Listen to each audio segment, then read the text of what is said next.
Do you ever catch yourself just noodling up and down scale shapes? And every time you play a phrase, it doesn't even really sound like music. Or maybe perhaps you find yourself trying to come up with a phrase on the fretboard and you just freeze, kind of like a deer in the headlights, because you're confused about what you're supposed to be doing on the guitar. It's not easy to understand what we're doing when improvising. Well, I used to feel the exact same way for a long time. I used to feel very frustrated and unconfident with my soloing. But after a ton of practice, and most importantly, after earning a music degree, I figured out how to fix my improvisation and phrasing problems for good. So today I'm going to share with you the exact same method that I used to fix my improvisation problems. The best part is this method hasn't only just worked for me, it's worked for all of my students as well. And it's surprisingly simple to understand. So you don't need to spend years studying for a music degree, just like myself, to fix your guitar phrasing and improvisation problems. When I was stuck as an intermediate guitar player, every solo I played sounded like a stream of random notes.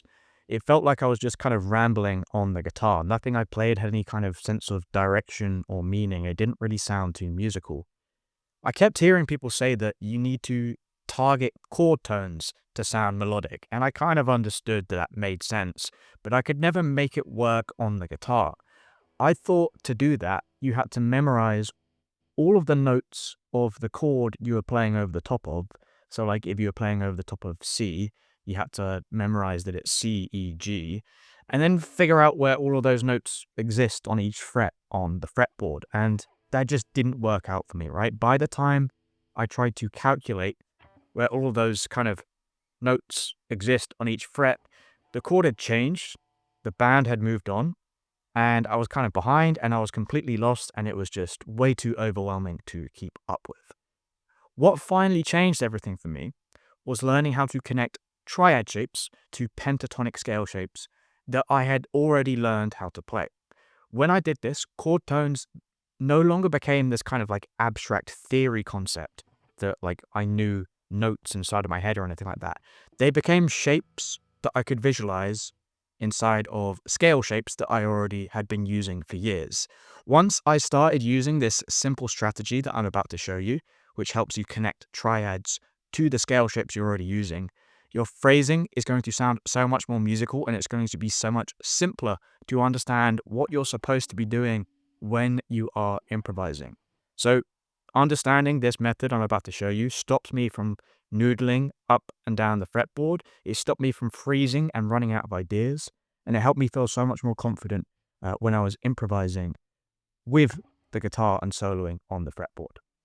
So by the end of this video, you're going to know exactly how to make every phrase feel complete and musical, and we're going to cover three things. Firstly, the mistake guitarists are making when it comes to phrasing, so you're going to know what to avoid in the future. Secondly, this simple strategy that I've been talking to you about that's going to help you make more musical phrases. And then thirdly, how to practice actually applying everything to a custom backing track that I've made for you guys. You can find out a bit more about that at the end of the video, so you can start leveling up your phrasing and practicing making improvements today. By the way, everything I'm about to share with you inside of this video is just a tiny part of my Triad mastery program. If you want to feel more confident on the fretboard every time you pick up the guitar and play some music and play some really, really cool solos, you can either scan the code that's on the screen at the moment, or you can check out the link below in the description. But for now, let's just get started with the rest of the video. As intermediate guitarists, we typically fall into one of two traps when it comes to improvising on the fretboard. We either noodle aimlessly up and down a scale without actually phrasing anything that sounds like music, and that's usually because we don't know how to end a phrase, we don't know how to stop playing. Or we freeze up completely, just like a deer in the headlights. We second guess every single note we're supposed to play, and we don't even really phrase anything at all. This is because we don't know how to start a phrase, right? The good news is both of these problems require the exact same solution, and that's learning how to target chord tones inside of each scale shape. So let's start simple when it comes to figuring out that problem. So here is a G minor pentatonic scale. we know that this G minor pentatonic scale, it works over a G minor chord. And we also know that the G minor chord itself is just made out of 3 notes. To make a G minor chord on the fretboard, you just need to play a root, a minor third, and a perfect fifth of G anywhere on the fret. Now, conveniently, those chord tones, the root, minor third, and perfect fifth, they're already hiding inside of this pentatonic shape. So we don't really need to learn any new theory, we just need to uncover what's already hiding inside of this scale shape. So let's begin somewhere easy, right?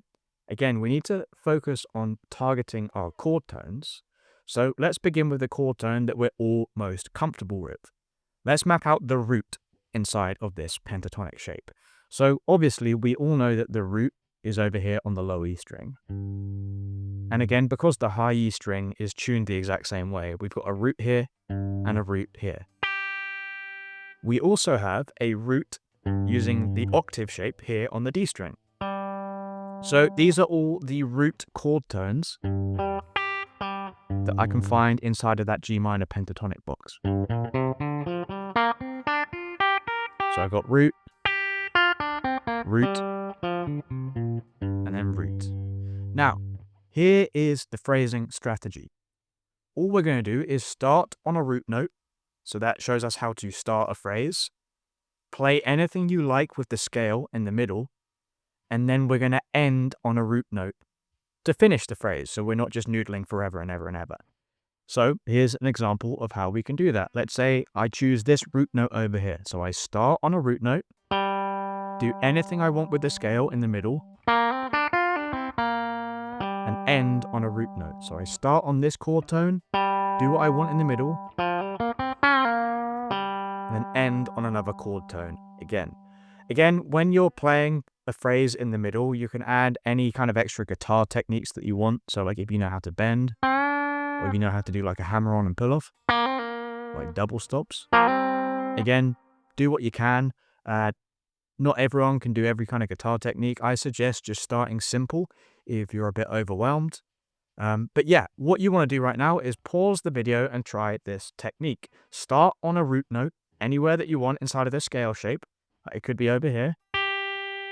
Play anything you want in the middle with the scale shape. And then end on a chord tone, again being the root note. So keep it short, don't overcomplicate things, don't play 1,000 notes. Focus on resolving the phrase by finishing on a chord tone. So quickly pause the video and give that a try. Now, while that's useful, you're probably going to get the hang of that pretty quickly, and after a while, it can start to feel very, very repetitive if we're always starting and finishing on that same root note. So here's what we're supposed to do to level things up ever so slightly. So again, we understand that we've got many chord tones. We've got a root, a third, and a fifth. We don't have to map out those chord tones by like learning the names of the notes in G minor and then figuring out where they exist on each fret on the fretboard. Instead, we can find them using a much easier method. We know that triads are just roots, thirds, and fifths. So that means we can use a triad shape to map out the roots, thirds, and fifths inside of the pentatonic box. So I can find a G minor triad over here. This is my root on the D string, minor third on the G, and perfect fifth on the B string. As you can see, that triad is inside of this pentatonic box. So as long as we can find this triad, by extension, we can also find that minor third and perfect fifth a lot easier as well. Just as a quick side note, this is completely transposable as well. So let's say we were playing over C minor. We're also going to find that like C minor root position shape on the D, G, and B strings as well. So like my root note is here, minor third, and perfect fifth is here as well. So again, this kind of like shape within a shape is completely transposable. It moves along with every pentatonic box. Anyway, let's go back to G minor, right? So yeah, we've got this triad shape on the D, G, and B strings inside of this pentatonic box. Now what we can do, instead of starting on the chord tone of the root and ending on the chord tone of the root, we've got these other chord tones as well to start and end from. So, for example, I could start on the root, play anything I want in the middle,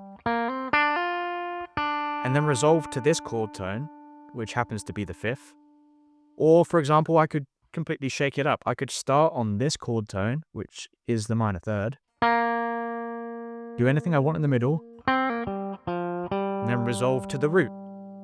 As long as I start and end on any of those triad notes, I'm going to get clear and focused phrasing that isn't going to sound noodly. It's going to help you actually start a phrase, so you're going to know what to start on, and also actually end a phrase, so you're not going to be kind of randomly noodling and overplay it, right? We're still using the exact same strategy as before, where we started and ended on a root note, but now we're moving to other chord tones. We're going to start on either the 3rd or the 5th and end on the 3rd or the 5th of the root. Again, same strategy. Pick a chord tone, play anything you want in the middle, and then end on a chord tone. Now make sure you actually pause the video for a second and actually try making some phrases that resolve and start around those chord tones using that triad shape. If you really want to make progress on the guitar, you actually have to apply it to the fretboard and make sounds with the instrument. You can't just keep information stored up here forever. You've actually got to try and apply it to the guitar. Now, for many of you, using that kind of triad method where you phrase around the chord tones inside of that triad shape is going to be a big improvement. But we can level this up one step further. So far, we've only used the D, G, and B strings, but there's still 3 other strings on the fretboard that we're not using yet. We want to use the entire scale shape. So to unlock the full pentatonic box and squeeze as much musical juice, I guess, that sounds like a bit of a weird phrase, out of that scale shape, we're going to need to understand a bit about triad inversions. Now, you might already know that you can find triad inversions by moving horizontally across the neck on the same strings. So, for example, I can play like the root position, G minor, that we just looked at here, and I can find an inversion by moving across the same string set to play a G minor in first inversion position, right? The thing is, the real breakthrough happens when you realize that triad inversions stack vertically too. When we're looking at triad inversions across the string set like that, it's not really useful because we have to move our fingers to a new shape. We're no longer using that scale shape that we looked at before. Here's how we fix that problem. So, we can actually connect triad shapes together, up and down vertically on string sets. So this is my root position triad on the D, G, and B, so root, 3rd, 5th. I can play the first inversion by extending this shape and connecting it to another triad shape on the string set underneath.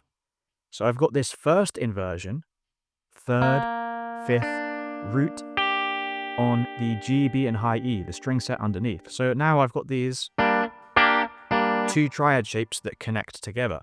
So instead of having to go to the first inversion over here, I can find it on the string set below here. So I got these 2 triad shapes that cluster together. Again, we can do that in the opposite direction. So this was my root position on the D, G, and B. I can find a second inversion by connecting to the A, D, and G string set above. So that gives me this triad shape. So this is a second inversion because this is the 5th, this is the root, and then this is the minor 3rd. And then finally, I can do that one more time by connecting another string set to this shape. So I can play this triad shape over here. This is a first inversion on the E, A, and D string set. So my lowest note is the minor 3rd, then a perfect 5th, and then the root is the highest note.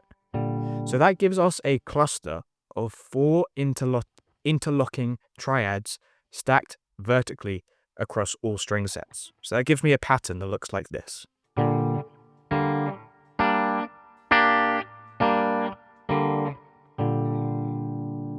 right? All of those shapes that I'm playing here across these string sets are just roots, thirds, and fifths.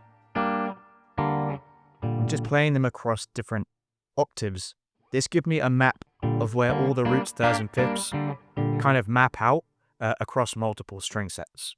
Now, make sure to pause the video and practice connecting those 4 triad shapes up and down like this. Understanding how to play these triads by themselves first is going to make it a lot easier to find them hiding inside the scale shape later on. So just for a minute, practice going up and down these shapes like this. So once you've practiced those 4 shapes up and down, here's what you're supposed to do to combine them with the scale. This entire cluster of 4 triad shapes fits perfectly inside of the pentatonic box. In fact, it's been there the whole time. It's hiding in plain sight. So now, when you're improvising, you don't need to consciously think anymore, where is the note G, where is the note B flat, or where is my fifth, or anything like that. All you have to do is look for these triad shapes that are hiding inside of the scale shapes. It's kind of like Russian nesting dolls. There's a big doll, which is the scale shape, and then inside of that, you got the smaller doll, which is the triad notes, right? All you have to do when you're phrasing is look for the triad shapes and aim to start and end your phrases on any of these triad notes. Again, whatever you do in the middle, you can do what you want with the scale shape. So again, there's no need to kind of memorize every note on every single string. Just trust that the notes inside the triad shapes are always going to resolve your phrases. So to give you an example, I could start here, do what I want in the middle, and end on one of those triad notes. Or I could start here, do what I want in the middle, and end on one of those triad notes. I could keep this going. Start, middle, end, and then start.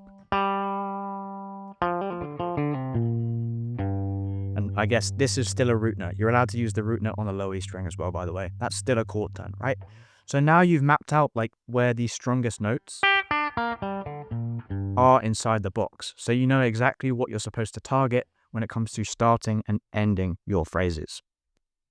So now that you know the strategy, let's talk exactly about how to practice and apply this to the fretboard so we can actually make progress. Now, I've created a custom backing track for you that's specifically designed to help you practice everything that we've covered today. So stick around to the end of the video. There's going to be a link on the screen where you can grab this backing track that I'm talking about. But for now, here's what you're supposed to do to practice it. Here's what I'm thinking about whenever I am using this strategy on the fretboard. So here's how I would start with practicing over the top of this backing track. Before we do anything, we want to make sure that we have some kind of like rhythmic foundation, right? Once we have locked into the rhythm, it becomes so much easier to start adding in chord tones and melody notes and phrases. So we're just going to start off by feeling the pulse of the backing track playing chord tones. So I'm just going to play the root. Just make sure you can feel the groove of the beat first. And experiment with using different chord tones. So now I'll go to the third. Then I'll go to the fifth.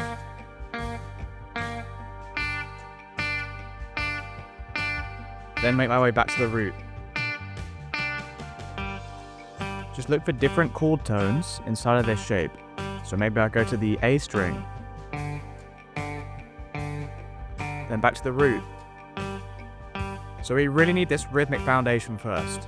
It's going to make all the phrasing and melodies fall into place much easier if you have this rhythmic foundation. Now what we're going to do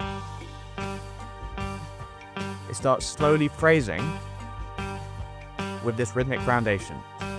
So I'm just going to add in a note, maybe below this root note.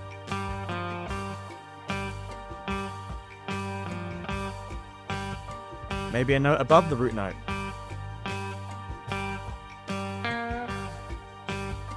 Maybe do the same thing from the next chord tone now. Next chord tone.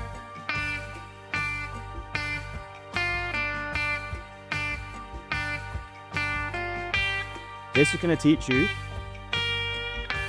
to play the chord tones on the strong beats.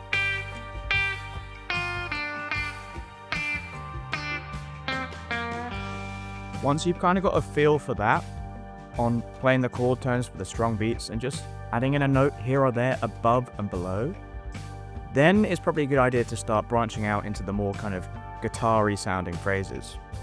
So we're going to look at what we learned earlier in today's lesson. Now we're going to start on a chord tone, play anything we want with the scale in the middle, and then end on a chord tone. So start, middle, end.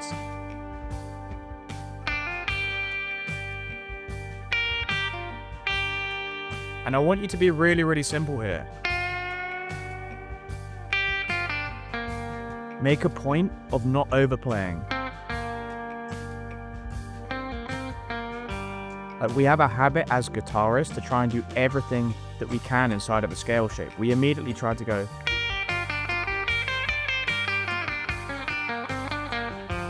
and try and use the whole scale everywhere, all the way across the fretboard. Forget about that just for the moment. Right now, we're just going to work on specifically targeting more melodic sounds inside of one shape, rather than trying to do everything everywhere all at once and kind of half-assing everything everywhere all at once. So again, focus more specifically on just finding a chord tone inside of this box. Then playing a couple notes around it using the scale, and ending on a chord tone again.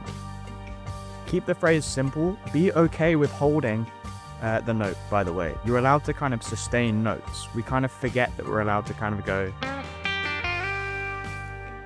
and hold the note. We feel like we always have to kind of play all the time. Don't worry about that. Practice sustaining those chord tones.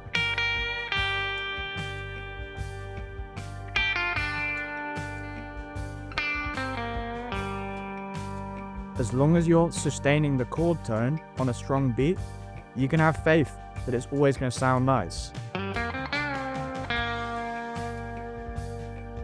It's going to allow you to be more comfortable with just doing simple phrases.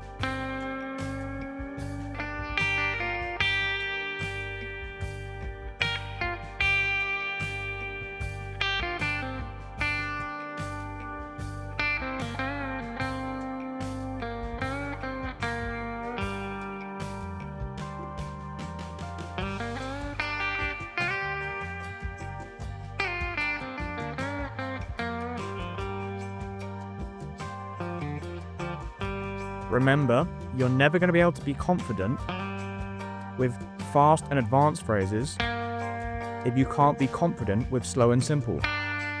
So practice targeting the chord tones. This is going to help you build up that skill of playing more advanced phrases later on down the line. But right now, just practice starting on a chord tone, playing whatever you want in the middle, and ending on a chord tone again.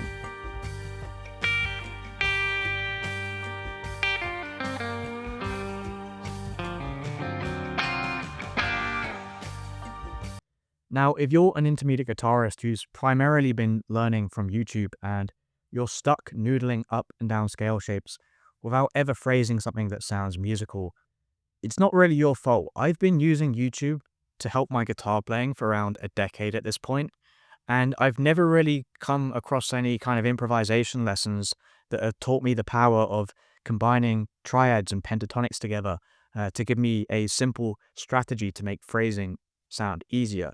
Personally, it took me earning a music degree to gather all the skills I needed to figure all of this stuff out on my own when I was practicing. So yeah, don't feel so bad if you're frustrated with your guitar playing. It's not easy to kind of figure all of these things out by yourself.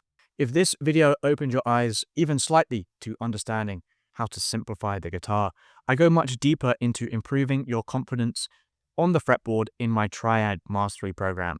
This is where I teach guitarists one-on-one my step-by-step curriculum to go from being absolutely clueless on the fretboard to being a confident guitarist who can solo through chord changes and create their own ideas and riffs without being overwhelmed.